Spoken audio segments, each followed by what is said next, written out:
Di tahun 1977, seorang wanita cantik penjual jamu keliling bernama Marni sedang menghabiskan jualannya di rumah Badri kecil. Dari pintu terlihat Joko, bapaknya Badri, menatap mesum pada Marni yang membuat wanita itu segera pamit pada Sumiati, ibu dari Badri. Di perjalanan pulang, Marni digoda terus oleh Jantra dan teman-temannya. Jantra ini adalah anak pertama Joko dan ternyata selama ini keluarga Marni punya hutang yang banyak kepada keluarga Jantra. Hingga malam tiba, ia masih diikuti sampai ke hutan dan di sanalah Jantra bersama temannya melecehkan serta bergiliran mengiclik Marni secara paksa. Setelah selesai, kejiwaan Marni mulai terguncang yang membuatnya setengah tidak waras. Ternyata setelah kejadian itu, Marni mengandung. Anak-anak kecil di desa membulinya tapi dia hanya bisa mengelus perut besarnya. Hingga tiba saatnya dia melahirkan, di bawah sebuah pohon beringin besar tanpa bantuan siapapun Marni mengejang kesakitan. Hanya berpegangan pada akar pohon itu, susah payah akhirnya Marni bisa melahirkan anaknya dan menggigit tali pusar si bayi untuk memotongnya. Meski hasil korban pelecehan, Marni tetap menyayangi anaknya itu. Setelah kesadarannya cukup pulih, rasa marah dan dendam membuat Marni mendatangi Midun yang sedang tidur, yaitu salah satu pria yang mengikliknya di hutan. Dia menghabisi pria itu dan membiarkan jasadnya begitu saja. Di pagi hari Jantra sangat kaget melihat kepala Midun sudah terlepas. Sementara itu di tengah desa Sumiati mencoba meminta anak Marni karena menganggap Marni tak akan bisa mengurusnya dengan baik melihat kondisi kejiwaan yang seperti itu. Tentu saja Marni menolak dan membisikkan bahwa anak itu adalah hasil kelakuan bejat Jantra. Sumiati sangat syok, tidak percaya, dan bersamaan dengan itu warga baru tahu bahwa Marni telah menghabisi Midun serta menuduhnya telah tidur dengan para suami di desa. Mereka segera merebut anak Marni dan menangkapnya, namun tak semudah itu.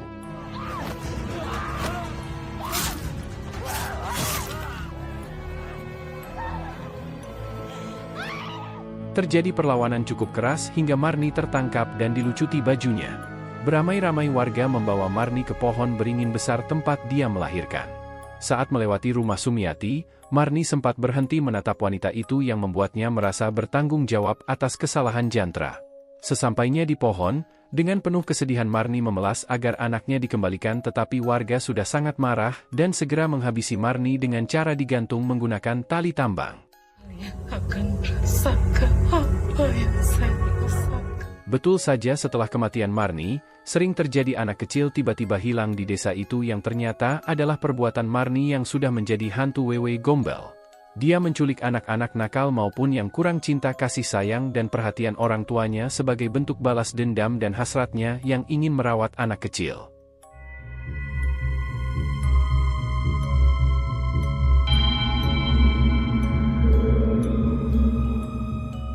Pada 2024, sebuah keluarga beranggotakan Rahayu, seorang ibu single parent yang bekerja sebagai desainer batik, terjebak di hutan karena mobil jemputannya mogok. Anak pertamanya yaitu Anissa yang seorang anak SMA sedang liburan sekolah dan adiknya bernama Aan yang berkebutuhan khusus. Mereka sedang menuju rumah baru yang mereka kontrak di sebuah desa pelosok menggunakan mobil tua milik Supri. Ketika Anissa menemani Aan pipis, syukurnya Pak Lurah kebetulan lewat dan memberikan tumpangan yang kebetulan juga rumah yang akan dikontrak adalah milik Pak Lurah, yang ternyata Pak Lurah tersebut adalah Badri kecil yang kita lihat di awal cerita. Jadi, Sumiati sudah meninggal dan mewariskan rumah tersebut pada Badri tapi tidak menempatinya karena harus menemani Bu Lurah yang sudah tua jadi tak mampu membereskan rumah sebesar itu. Rahayu menjelaskan alasannya mau tinggal di situ karena mantan suaminya dulu pernah menjadi pendatang di desa tersebut. Ya, kami memang sempat punya rencana mau tinggal di sini. Berpindah pada Anissa, baru saja masuk rumah dia sudah merasa aneh, dia melihat sebuah ornamen yang digantung terbuat dari tali tambang. Masuk ke sebuah kamar dia menemukan ornamen serupa lalu melepasnya. Terdengar ketukan dari dalam lemari yang membuatnya berpikir di dalamnya ada Aan yang sedang bercanda. Anissa langsung menutupnya dan ternyata benar itu adalah Aan. Tapi setelah Aan pergi pintu lemari itu menutup sendiri. Pak Lurah pamit pulang kemudian Rahayu mendapat telepon tak dikenal sedangkan Anissa mengabari ayahnya bahwa dia sudah sampai di desa. Sore harinya, Anissa video call dengan sahabatnya bernama Poppy sambil rebahan dan baru sadar bahwa plafon di atasnya tidak ditutup terlihat hanya gelap tak berujung. Hal itu membuatnya penasaran yang tiba-tiba saja sinyal HP jadi jelek dan video call harus berakhir. Setelah sholat maghrib, dari dalam lemari Anissa mendengar ketukan yang dia kira itu adalah Aan tapi ternyata Aan baru saja masuk ke kamar itu. Saat makan malam, Aan bertingkah aneh tidak mau makan dan menunjuk mesin jahit agar dikasih makan. Rahayu heran dengan kelakuan anaknya itu lalu Aan mendadak histeris dan memecahkan piring yang membuat Rahayu kesal. Ibu itu berkata bahwa Aan sebaiknya ikut ayahnya saja tapi Anissa menengahi dengan berkata bahwa biar dia saja yang mengurus Aan. Di pagi hari, Anissa dan Aan pergi belanja di desa agar Aan bisa makan makanan kesukaannya.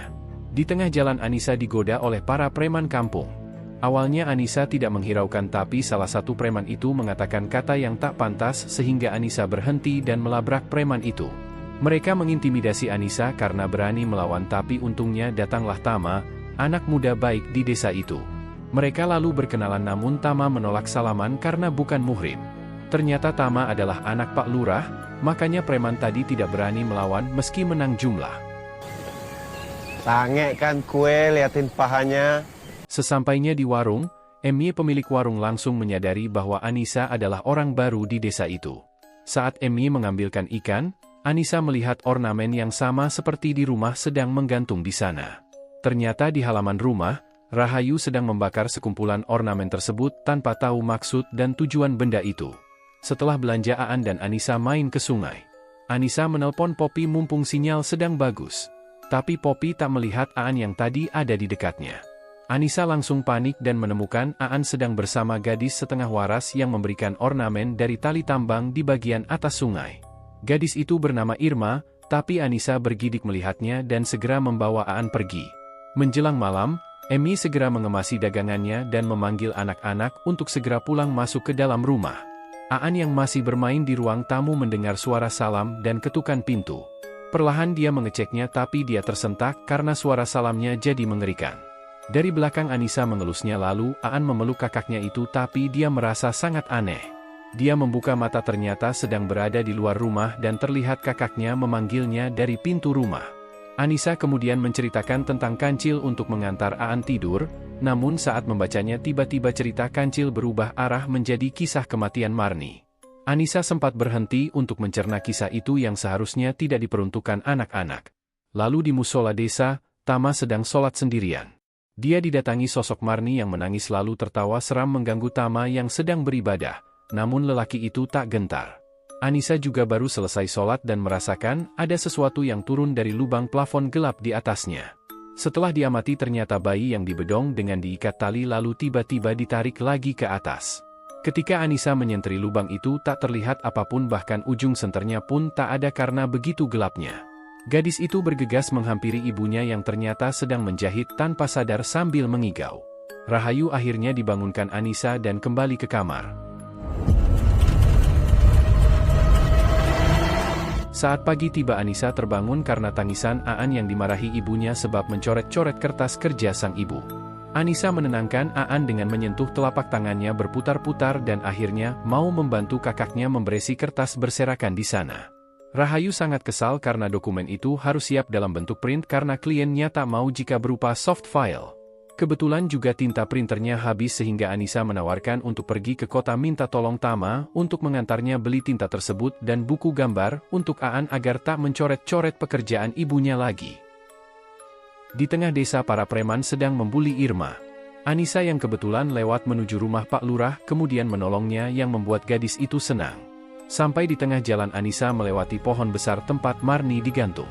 Dia mendengar bisikan suara yang memanggilnya tapi sesaat sebelum dia memegang pohon itu Irma datang tak sengaja mengagetkannya. Ternyata gadis itu ingin mengembalikan dompet Anissa yang terjatuh namun Anissa yang takut dengan kondisi Irma malah memukulnya. Salah paham itu dihentikan Tama yang kebetulan lewat dan Irma disuruh pulang sambil menyempatkan memberikan ornamen dari tali. Anissa dan Tama lalu bebarengan ke rumah dan disambut Bu Lurah. Dijelaskan bahwa Irma sebenarnya baik namun agak tidak waras karena pernah diculik Wewe Gombel. Tama meragukan Anissa akan percaya namun Anissa juga bilang bahwa Poppy temannya bisa juga melihat hal goib seperti itu. Anissa kemudian minta diantar untuk beli tinta printer. Sementara di rumah, Rahayu menemukan beberapa foto tua milik keluarga Badri ketika sedang berberes. Aan bermain di ruangan lain dan mengotak-atik pekerjaan ibunya karena dia bosan bermain sendirian. Saat sore hari Rahayu marah besar pada Aan karena pekerjaannya jadi rusak padahal hari itu adalah deadline-nya.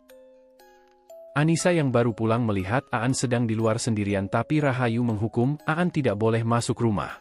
Anissa juga kena marah karena tak kunjung pulang. Dia memberikan krayon dan buku gambar pada Aan lalu meninggalkannya untuk masak makan malam. Tanpa disadari Wewe Marni sudah mengintai Aan dari kejauhan. Malam pun tiba, seorang kurir datang mengambil hasil pekerjaan Rahayu. Ketika Anissa membukakan pintu, tak terlihat adanya Aan. Mas kurir juga tak melihat siapapun saat datang. Anissa mendadak panik mencari adiknya itu. Dia mencari ke tengah desa, tanpa dia sadari terlihat beberapa kali pocong lewat namun tak ada seorang pun warga desa yang berada di luar. Sambil menangis dia memanggil-manggil Aan. Secara kebetulan Irma muncul dan juga menangis ketakutan tapi Irma tak menjawab perkataan Anissa. Rahayu dan anaknya lalu melapor ke Pak Lurah karena khawatir dengan mitos Wewe Gombel yang beredar di sana. Badri pun lalu menceritakan awal mula adanya Wewe Gombel itu tepat seperti yang diceritakan di awal film. Ternyata dulu anak Marni dirawat oleh keluarga Badri namun kondisinya sangat lemah dan meninggal setelah 7 hari dirawat. Pak Lurah menjelaskan bahwa Marni akan menculik anak yang dicampakkan orang tuanya. Anak yang bisa kembali dipastikan sudah mendapat gangguan jiwa seperti Irma. Anissa langsung menyalahkan ibunya yang mikirnya cuma kerja, dan kerja. Ya ibu mikir itu cuma kerja. Ya ibu kan siapa-siapa? Saat itu juga Badri dan bapak-bapak warga berkumpul bersama-sama mencari Aan menggunakan penerangan obor dan membunyikan alat-alat dapur. Sampai di hutan samar-samar Anissa melihat sosok Marni yang membuatnya mendadak pusing. Kesadaran Marni berpindah ke alam lain di mana dia melihat Aan dalam gendongan Marni bersama anak-anak yang diculik di sampingnya. Saat tersadar Anissa sudah ada di rumah sakit selama 3 hari. Rahayu meminta maaf karena terlalu keras pada Aan dan Anissa. Berbulan-bulan berlalu Anissa sudah sekolah lagi dan menantang Marni di pohonnya tapi tak ada jawaban. Hingga suatu malam dia melihat ibunya akhirnya sholat setelah sekian lama. Ketika Anissa membuang sampah dia didatangi Irma yang ingin memberikan ornamen tali. Anissa yang sudah kesal malah menginjak bendak itu yang membuat Irma sedih. Anissa lalu mendatangi Tama di musola untuk curhat dan menjelaskan bahwa dia sudah tak pernah sholat lagi sejak hilangnya Aan. Tama menguatkan hati Anissa agar tetap beribadah namun gadis itu malah bertanya mengapa pohon wewe itu tak ditebang saja. Karena tak ada jawaban dari Tama, Anissa yang emosi mendatangi pohon itu dan berkata akan melakukan apapun asal Aan bisa kembali, termasuk menggantikan Aan. Tak disangka Wewe Marni beneran datang dari atas pohon untuk mengambil Anissa. Untungnya Tama datang tepat waktu dan berhasil mengusir hantu itu dengan doa-doa.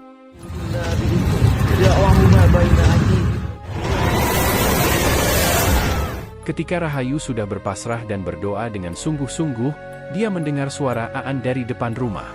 Aan benar-benar pulang dan esok harinya Tama membantu dengan meruqyah Aan. Rahayu sangat senang tapi Tama merasa ada yang aneh. Aan hanya melamun saja. Anissa kemudian datang dan mereka bertiga berpelukan bercampur tangis haru. Di tempat lain, Tama menceritakan pada bapaknya atas kejanggalan yang dia rasakan. Dia juga bertanya kenapa pohon wewe tua itu tidak ditebang. Badri menjelaskan bahwa dulu pernah dicoba mendatangkan ustadz untuk mendoakan sebelum penebangan namun sia-sia karena tetap muncul masalah seperti kerasnya pohon bukan main, alatnya rusak hingga pekerja yang celaka. Jadi sampai sekarang pohon itu dibiarkan saja. Kembali ke rumah, entah info dari mana, Rahayu membuat ornamen dari tali lalu menyuruh Anissa memasangnya di sekitar rumah untuk berjaga-jaga. Anehnya tangan Anissa malah terluka karena ornamen itu. Menjelang maghrib Anissa membeli bahan empon-empon untuk membuat jamu ke warung Emmi. Anehnya juga Anissa mendadak bisa medok berbahasa Jawa. Saat pulang terdengar suara azan maghrib yang membuatnya terganggu sampai menghiraukan panggilan Tama. Anissa! Ketika makan malam, Aan tidak mau makan tapi Anissa bernada tinggi agar dia saja yang menyuapi Aan padahal selama ini Anissa tidak pernah seperti itu. Lalu di jam tidur, Rahayu melihat anaknya masih bermain dan menyuruh segera tidur. Semakin aneh lagi Anissa keluar dari kamar lain dan saat mengecek Aan ternyata sudah tidur sendirian. Di pagi hari Rahayu terbangun mendengar tembang Jawa yang dinyanyikan Marni. Tapi sosok itu menghilang. Dia juga melihat Anissa yang berbahasa Jawa sedang merawat Aan. Gadis itu segera mengajak Aan ke warung untuk jalan-jalan tapi sebelum pergi Rahayu minta maaf pada anaknya karena selama ini sibuk kerja dengan alasan untuk mencukupi kebutuhan mereka. Tiba-tiba karakter Anissa berubah lagi, menjabarkan masa lalu Rahayu yang tak ingin seperti ibunya dulu di mana sering dianiaya dan disepelekan suaminya sendiri. Itu sebabnya Rahayu tak pernah membawa anak-anaknya bertemu kakek dan neneknya karena trauma. Rahayu tak kuasa menahan emosi karena teringat masa lalu kelamnya bercampur heran dari mana Anissa bisa tahu tentang semua itu. Saat di desa Anissa bertemu Irma yang keheranan melihatnya dan memanggil sebutan ibu. Dari sini bisa disimpulkan bahwa sebenarnya Anissa telah dirasuki oleh Marni yang bisa tahu banyak hal dan mengontrol diri Anissa. Berpindah ke tengah hutan, mobil Supri kembali mogok. Dia ternyata sedang membawa Poppy dari Jakarta yang ingin berkunjung ke tempat Anissa. Gadis itu akhirnya sampai dengan naik ojek lokal di sana. Poppy juga disambut hangat oleh Anissa dan Rahayu. Poppy yang indigo menjelaskan ada 3 hantu di rumah itu, 1 di mesin jahit, 1 di dalam lubang plafon dan 1 lagi di dapur. Tapi ada yang paling bahaya yaitu 1 makhluk yang berhubungan dengan hilangnya Aan. Ketika Anissa membantu ibunya di dapur, Poppy memberikan mainan robot remote dengan kamera yang keren. Kedekatan Poppy ternyata membuat Marni dalam diri Anissa cemburu dan segera merebut perhatian Aan. Malam harinya Poppy diizinkan tidur di kamar Anissa. Dia sempat melihat makhluk mengerikan yang turun dari plafon dengan muka rusak dan tubuh berlubang berusaha menyerang Poppy. Untungnya dia membawa jimat yang dapat mengalahkan makhluk itu yang ternyata Poppy ini dijaga oleh sesosok kakek goib berbaju putih. Esok harinya mereka bermain di sungai.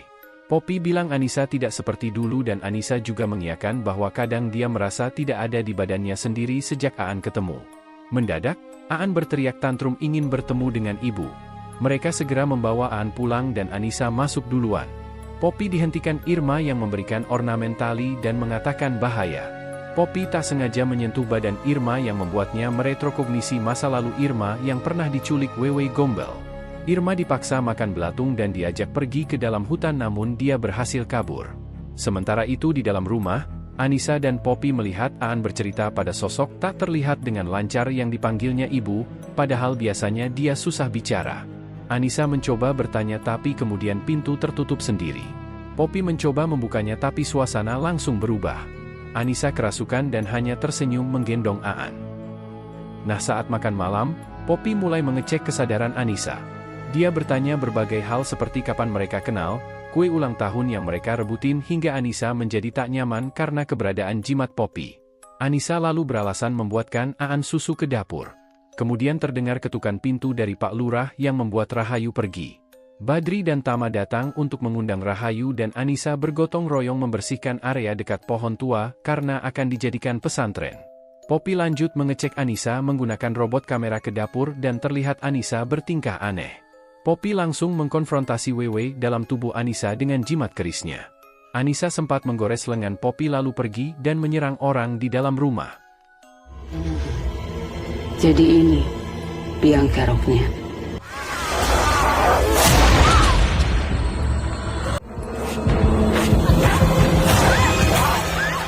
Tama berusaha menahan Anissa mode Wewe sedangkan Badri membawa Rahayu pergi. Ternyata Tama kesulitan dan bahkan Wewe itu keluar dari tubuh Anissa dengan mode full powernya untuk melawan lelaki itu.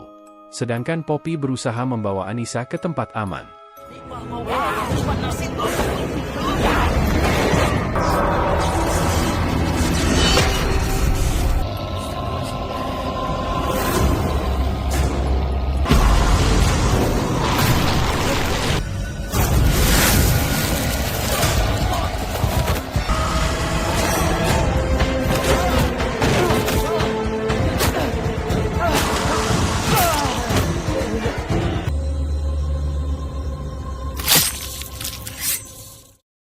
Di momen ketika Tama terpojok, Poppy sempat menempelkan keris jimatnya sehingga Wewe itu pergi.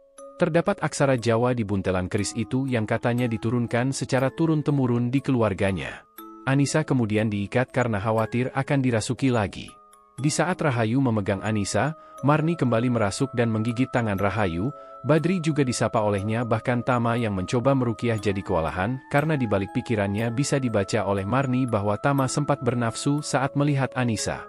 Poppy juga dianggap remeh oleh Marni yang sudah bertahun-tahun dendamnya terkumpul sementara Poppy hanya berbekal jimat turunan. Marni menggunakan tipu dayanya dengan kesadaran Anissa agar melemahkan kekuatan keris Poppy hingga akhirnya Anissa Wewe terlepas dan menggigit Badri.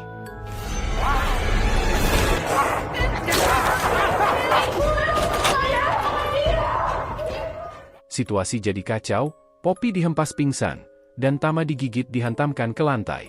Sementara Rahayu membawa Aan ke kamar lain. Rahayu berusaha keras menahan pintu tapi Aan malah ingin bersama Wewe itu. Anissa Wewe memaksa membuka pintu itu tapi akhirnya Irma datang. Dia melemparkan ornamen tali tambangnya yang ternyata dapat melemahkan si Wewe.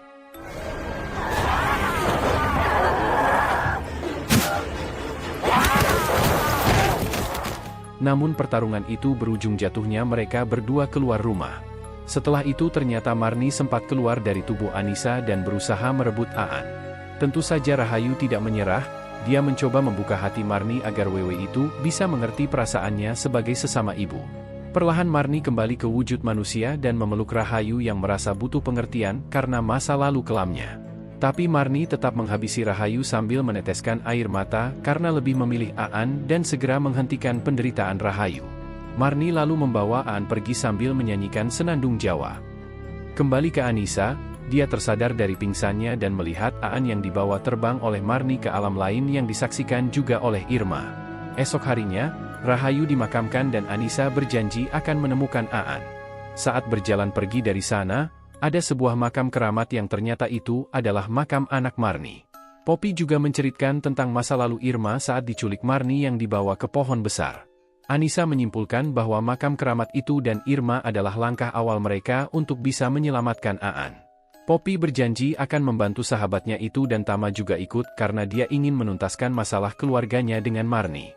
Terlihat Irma duduk di dekat sana, sekarang Anissa sudah tak takut lagi dengannya dan Irma pun senang akhirnya punya teman. Film pun tamat dengan ending demikian yang membuat kita berspekulasi akan ada film lanjutannya di mana mereka berempat akan bersatu melawan misteri Marni ini. Pelajaran yang dapat kita ambil dari film ini yakni tetaplah menjalankan sholat meski sedang diuji sangat berat agar tetap dalam perlindungan Allah, dijauhkan dari godaan setan dan berserah diri hanya kepada Allah, bukan pada Wewe Gombel. Kemudian jagalah pandanganmu terhadap lawan jenis yang bukan istri atau suami agar pikiran tetap bersih. Dan bagi perempuan yang keluar rumah, berpakaianlah yang sopan demi kebaikanmu sendiri, setidaknya agar tidak digoda laki-laki. Lalu pesan penting lainnya adalah untuk memberikan kasih sayang dan perhatian kepada anak serta menjaga keharmonisan keluarga agar tidak menjadi trauma bagi anak seperti yang dialami Rahayu, hal itu supaya anak tidak ditelantarkan atau dicampakkan yang membuat anak mencari perhatian lain seperti pada kasus Aan yang lebih memilih Marni sebagai ibunya. Dan yang terakhir, jangan mudah menilai orang dari fisik luarnya saja tanpa tahu karakter orang tersebut, seperti awal yang dilakukan Anissa pada Irma. Sekian alur cerita film Marni The Story of Wewe Gombel. Konten ini dibuat hanya untuk hiburan semata dan diusahakan menggunakan bahasa yang tidak toksik dan mudah dimengerti. Terima kasih sudah menonton. Klik like jika suka video ini dan subscribe sebagai bentuk dukungan. Silahkan mampir ke channel ini untuk konten alur film menarik lainnya. Semoga kita tabah dan sabar menghadapi cobaan serta diberi rizki yang halal melimpah.